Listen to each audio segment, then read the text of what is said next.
Welcome Internet to Psychologist's Casual Review, and today we're going to be reviewing Understanding the Handicapped Child and His Family by Maurice Ringler. He's a French author. I don't know if this book was ever translated into English, but I felt it was very important to talk about it nonetheless, because Ringler, I feel, is very thorough in what he tries to present, because he does present a psychological point of view backed by psychodynamic disciplines such as psychoanalysis, but he also presents a whole societal position, including historical events with disability, how disabled people were perceived, how in society they were given a place through, let's say, the fight of the parents and the associations. At least in France, that's how it came to be. And I felt that he was very, very thorough and very, very important in his description of disability. Namely, when he starts by speaking about the history, you do see that basically there was always throughout history attempts to integrate people with disabilities into society.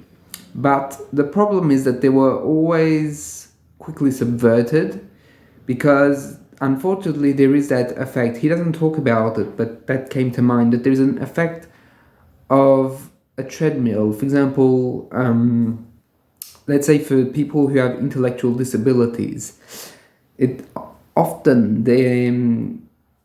becomes a treadmill of saying, oh well, you're disabled, or you're this or that. And that's the whole problem. Is it's time we create some new word to describe the phenomenon. It just becomes more or less quickly a swear word or a curse word to describe another person's intelligence, which may or may not be intellectually disabled or even may be gifted. But basically it becomes an insult, and basically it becomes a stigmatization for people who have that disability. So Ringler is basically going to go through the whole history, that there was tentatives to integrate handicapped people. For example, at some point the church tried to integrate them into the whole of humanity, calling them Christians, and it got subverted by basically people calling them cretins. Christians, cretins. And basically that's the whole gist of it. It's an eternal cycle of the same. But Ringler is not going to stop there. He's going to point out that through modern era we've created institutions to try and take care of the child in all capacities, be it a physical disability or be it a mental disability or even psychic disability, even though he doesn't really go into psychic disabilities in this book. And those institutions have the role of trying to help the child to adapt at the best of its ability to society. What I found interesting is that basically he says that you have to try and help the child make its choices and make it as responsible for it to become a true adult, an adult that's going to be able to cope. But he does state that disability will always make a difference, even if it's inner subjective, rather than just something that's physical or just basically societal. Because there is that nowadays, that very bizarre perspective that people have, that if you compensate the disability, there is no more disability, which very personal. It's not Ringler saying that, that's me. I've always found it very, very dubious at best, and I'm staying polite here, because when you're disabled, it's also a subjective experience. It's not just societal, it's what's inwards, how you feel different, how people look at you. It's not just, well, I can go up the stairs through a ramp, but how the people are going to look at you, how they're going to interact with you. And all of these things are not something that can be compensated. It's something that's interpersonal and subjective, and how you feel about your own disability, what you accept and what you don't accept, is also going to be something that's important.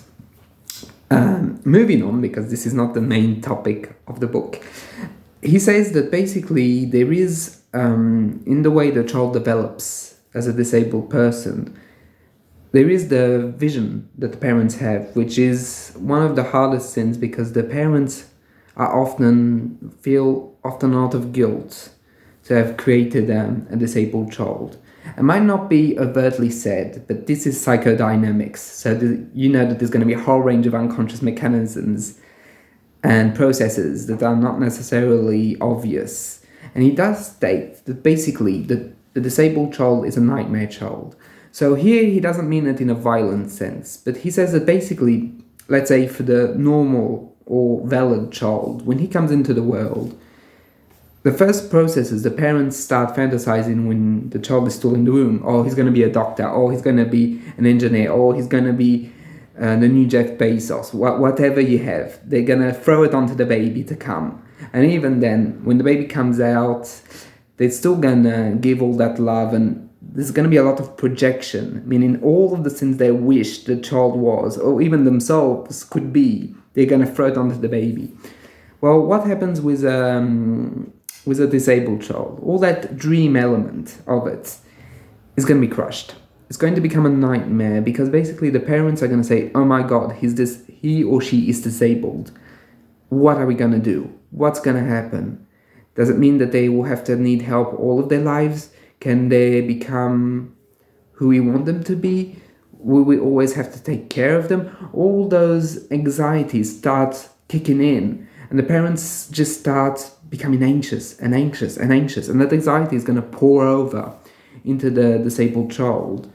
And there is many subtleties to it. It's not a simple causality, right? It's not just anxiety, bam, disabled child is going to feel bad. It's much more subtle than that.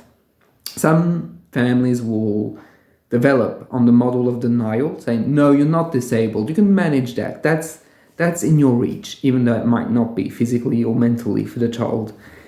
Other families are just going to give up, just basically say, oh, he's disabled or she's disabled, we can't do anything. We just have to suffer our pittance in a way. And there's that unconscious guilt of unconsciously the idea that they created a being that's imperfect, broken, destroyed, and that they're going to have to take care of it. A bit like, let's say, carrying one's cross in the Christian vocabulary. And that's basically another strategy that some families might adopt. Others might create a sibling, not by love or will or desire, but to take care of the first individual who's handicapped or disabled. I know that you're not supposed to say handicapped in the Anglo-Saxon countries, but the French only use handicapped as a word. So there you go. That's why I'm going to do it. And it's not because I want to revert, it's just because sometimes my mind goes to that word automatically. So basically, the disabled child is going to be, in a way, the depository of a lot of projections, but unfortunately not necessarily good projections or positive projections, but negative projections. And that negativity is going to make him or her in much more complicated situation. It's going to land on a much harder spot to try and become who they truly are, because they have to fight the vision they have of themselves, the vision the parents have of themselves, and the vision society has for them. And all of these things are going to fight with the will of autonomy that the person might feel or might need. And that's what makes it incredibly interesting, because in his book he doesn't shy away of those hard, complicated questions. And Maurice Ringler, I feel, writes incredibly well, and he never at one point tries to guilt trip anyone, be it the institutions, the parents, or the disabled themselves. He just says that, unfortunately, disabled people are always an anomaly. No one wants them or plans on them. They just so happen to be, in a way.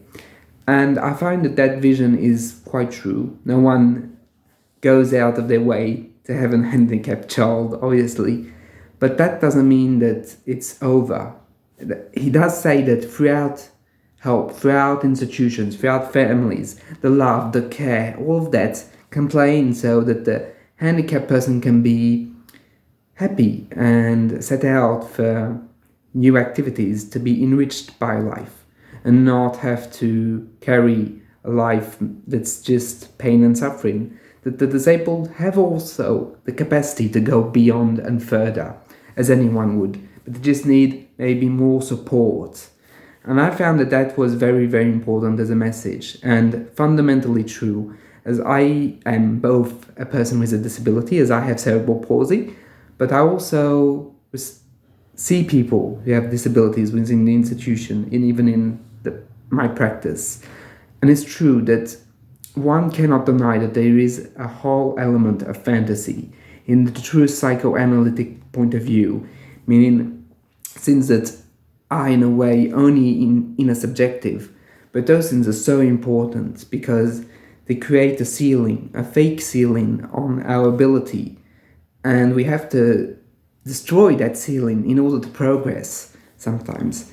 And even though I fundamentally believe that even people without disabilities can have that ceiling, I think that that ceiling is much closer for people with disabilities. They can't ignore it. They have to face it, confront it. That confrontation can be often scary because it's going against what the parents want or what the child thinks the parents want. And it also goes against perhaps society, which would want to see them as more dependable.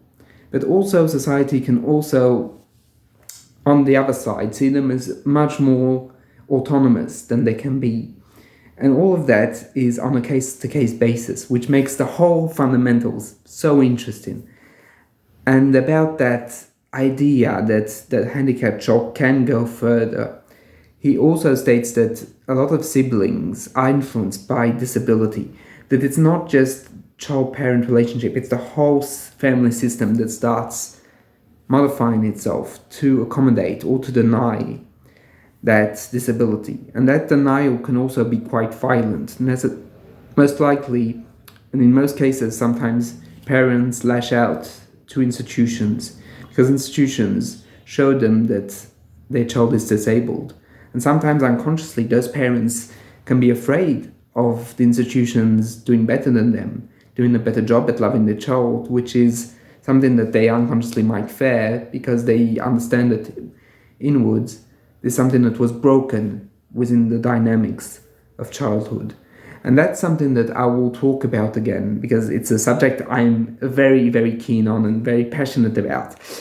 And there's other authors that are incredibly amazing, like Simone Sauce in French, which is a psychoanalysis that worked a lot on those topics. But I found that Maurice Ringler, with his book, was very thorough and was very absolute in the fact of coming to terms with a lot of interesting ideas and theories, be it social and psychological. And I would absolutely recommend it if you are ever interested in the question of disability, because it's a question that's not just biological, it's not just mental, it's not just psychological, it's not just social, it's everything at the same time, and that's what makes it interesting. And it's a lived experience.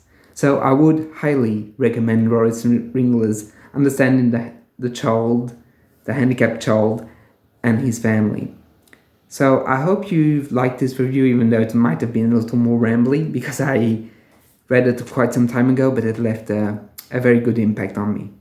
So I also wanted to add that there won't be any videos during the holiday season, as I really want to take a full break from everything. So I'll see you in early 2023. Take care and bye.